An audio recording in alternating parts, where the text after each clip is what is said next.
Bloomberg Audio Studios. Podcasts, radio, news.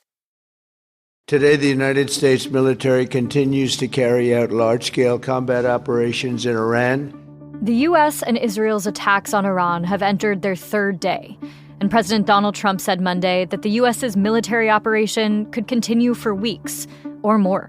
Whatever it takes, we will always, and we have right from the beginning, we projected 4 to 5 weeks, but we have capability to go far longer than that. The U.S. is now sending additional forces to the region, and Trump told the New York Post that he hadn't ruled out putting U.S. troops on the ground. As of Monday afternoon, 6 U.S. service members and hundreds of Iranians have been killed. The attacks have set off a chain reaction across the region. The Iranian regime and its proxies launched targeted strikes in Qatar, Saudi Arabia, and Kuwait. After Hezbollah fired missiles towards Israel, Israel struck Lebanon. Saudi Arabia, it was reported that one of their oil refineries was targeted in one of the Iranian strikes. We have several fronts opening up, a number of Gulf Arab countries that also have found themselves in the firing line. We've seen Hezbollah joining the fight right now. And on Monday, an advisor to Iran's Revolutionary Guard commander announced on state television that they would not let any oil pass through the Strait of Hormuz and would set fire to any ship attempting to pass. Oil prices had already spiked off the news of the weekend attack. European gas prices surged more than 50% on Monday, and Brent crude was up as much as 13% at the market open, clearing $82 a barrel. The attack on Iran and killing of its supreme leader, Ali Khamenei, leaves open questions about who will rule the country now, what the war could mean for global oil prices, and how long the U.S.'s involvement might last. Somebody said today, they said, oh, well, if the president wants to do it really quickly. After that, he'll get bored. I don't get bored. There's nothing boring about this. I'm Sarah Holder, and this is The Big Take from Bloomberg News. Today on the show, Bloomberg's Golnar Motevalli on the succession plan for the supreme leader in Iran and the efforts to keep oil prices in check amid the widening conflict across the Middle East. Bloomberg's Golnar Motevalli has been following this story since news of the U.S. and Israel's attacks on Iran broke, along with our reporters across the globe. Golnar, you've been anticipating this conflict could erupt for weeks now. Yes, I think generally since Israel last attacked Iran in June and triggered the 12-day war, which obviously the US joined at the very end with the attacks on Iran's nuclear sites, I think there was generally a sense that the Israelis, if not the Americans, would attack Iran again. And I think it was clear that the Iranians themselves were definitely preparing for that. And my sense is that they went into these last round of nuclear talks with the Americans knowing that it was a possibility. Well, Iran's supreme leader Ali Khamenei was killed in a targeted strike over the weekend. Iran was preparing, as you said. They also had a plan for the death of the supreme leader. What do we know about it? We've seen reports over the past couple of weeks that, again, since June, there has been a real serious effort to just strategize and make plans for various scenarios and eventualities. And part of that is increasing the layers of succession for different leadership roles across these different security institutions and military bodies, whether it's the IRGC, whether it's the Supreme National Security Council, whether it's the new National Defense Council that was established after the war with Israel in June. So these contingencies exist, and they are a number of layers thick, according to some sort of unconfirmed reports we've seen, in terms of personnel. So if there's one strike that gets rid of one echelon, then, there'll be someone underneath it to take over. That's going to be increasingly challenging because I'm guessing that there is a point at which you've gone through all the layers of seniority. Having said that, Iran's armed forces are substantial in size. And there is a sizable proportion of Iran's population that is still very loyal to the regime. It's questionable whether they are the majority. I do not think they are at all, but Iran is a country of 90 million people. And I still think there is a large number of people who are very loyal to the Islamic Republic and who are part of the governing political military apparatus that runs the country. Most of the ranking individuals who were lost over the weekend, they've been replaced. They've announced this interim Security Council that consists of 3 very senior individuals, and one of whom is from the Guardian Council, a very senior cleric, who's also rumoured, this is completely speculative, but rumoured as someone who may also be in the running to ultimately replace the supreme leader. But that 3-member council are at the moment caretaking for decisions that would have otherwise been taken by the Supreme Leader. And they're working very closely with the head of the Supreme National Security Council, who is Ali Larijani, and the elected president, Masoud Pezeshkian, takes on an even more prominent role than before as well. Well, on Saturday, in the hours after the attack, President Trump made a statement urging the people of Iran to, quote, take over your government. How likely is it that the Iranian opposition will take power now, and what would that look like?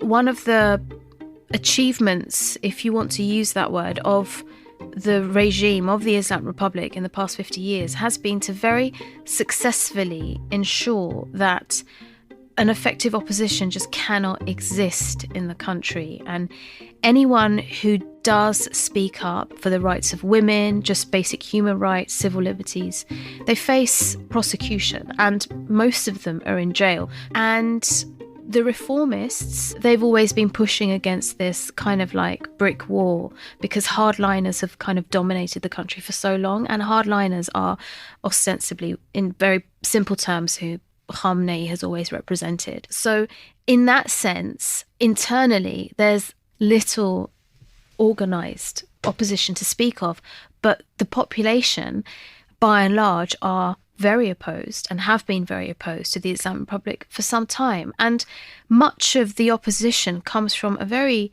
simple idea, which is that the regime treats its own people often appallingly. And we saw that during the protests, the latest protests that started on the 28th of December and kind of reached a sort of a peak of violence and brutality over the weekend of January the 8th and 9th, where we know that thousands of people were killed.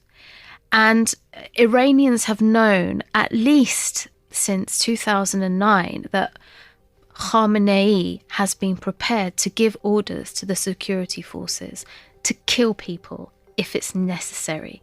And the more that Iranians have gone out to protest, as they've become increasingly dissatisfied with the system, the harder and the more ruthless the security forces have been in dealing with them. And we have seen, especially since 2019, the numbers of not just people killed actively in protests go up, along with the numbers of protests that actually take place, but also the number of judicial executions as well that happen in the country.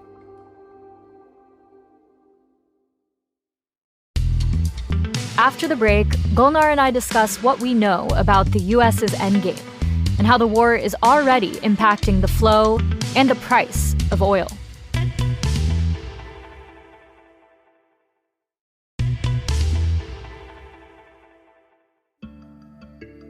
We're ensuring that the world's number one sponsor of terror can never obtain a nuclear weapon, never going to have it. On the U.S. side, I want to talk about what Trump and Trump administration officials have said is the U.S. endgame here. How have officials explained why the U.S.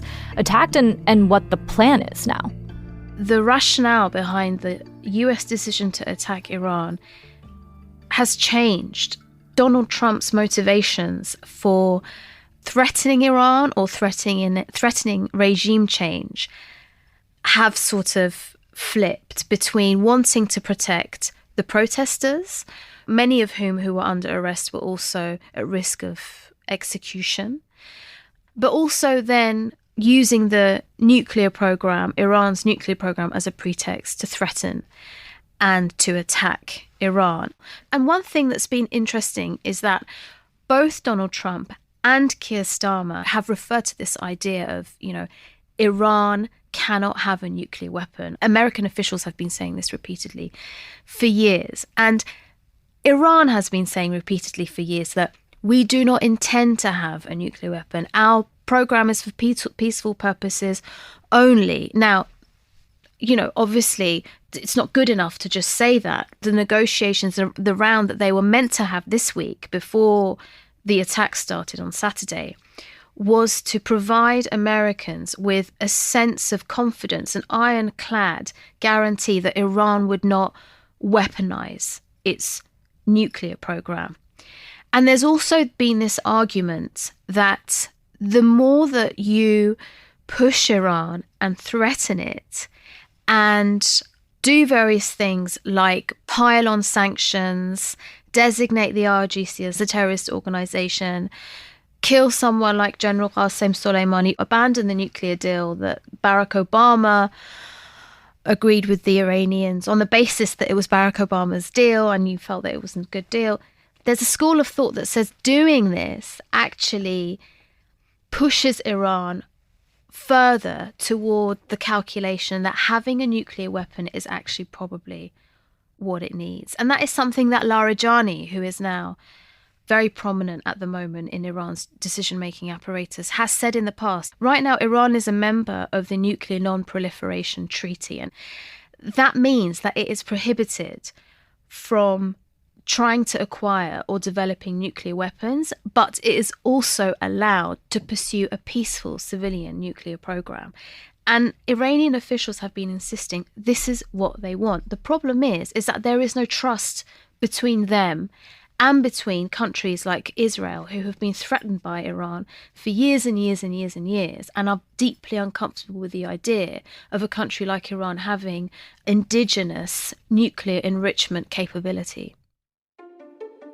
So, Golnar, I want to talk about the economic impacts of this war. Oil prices have spiked, but not to the extent that some have feared. Why is that? I think a lot of people are, or the market at least, may be taking into consideration the fact that this can't go on forever, that there's a limit to what both sides are able to maybe tolerate. There's certainly a limit to what the Gulf Arab states and the Persian Gulf can stomach. They did not want to get dragged into this war. They didn't want this. From what we know from our sources is that they tried to dissuade Donald Trump from going into this war. They were very active in trying to facilitate the negotiations and mediate between Steve Witkoff and the Iranian Foreign Minister Abbas Araghchi, because they didn't want a war. They don't want missiles flying around their countries and populations. And these are oil-producing countries whose budgets depend on their ability to sell oil at a certain price. And OPEC Plus has responded by saying, they're going to resume oil production increases. Could that continue to moderate oil prices if this conflict continues?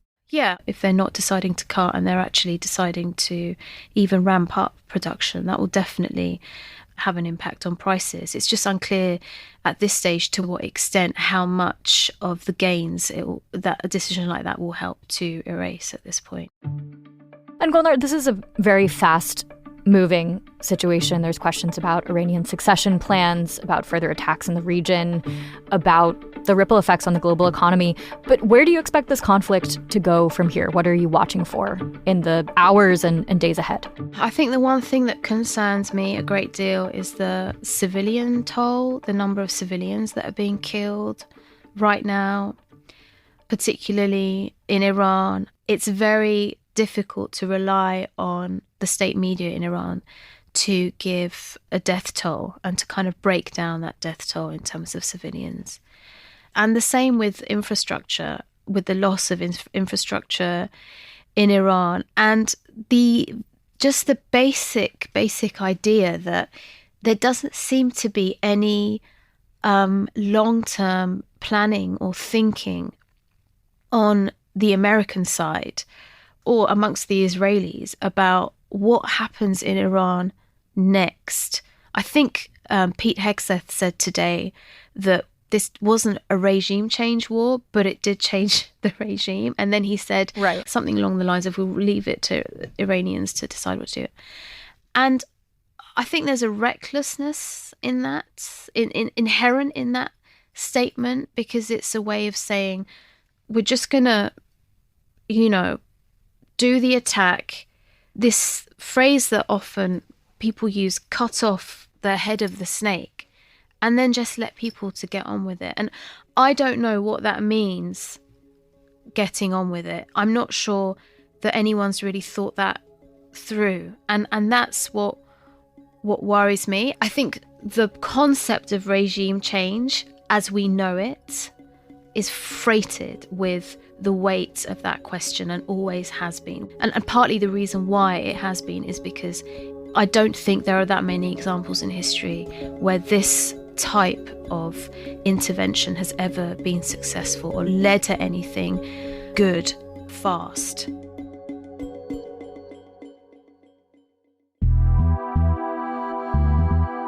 This is The Big Take from Bloomberg News. I'm Sarah Holder. To get more from The Big Take and unlimited access to all of Bloomberg.com, subscribe today at Bloomberg.com/podcast offer. Thanks for listening. We'll be back tomorrow.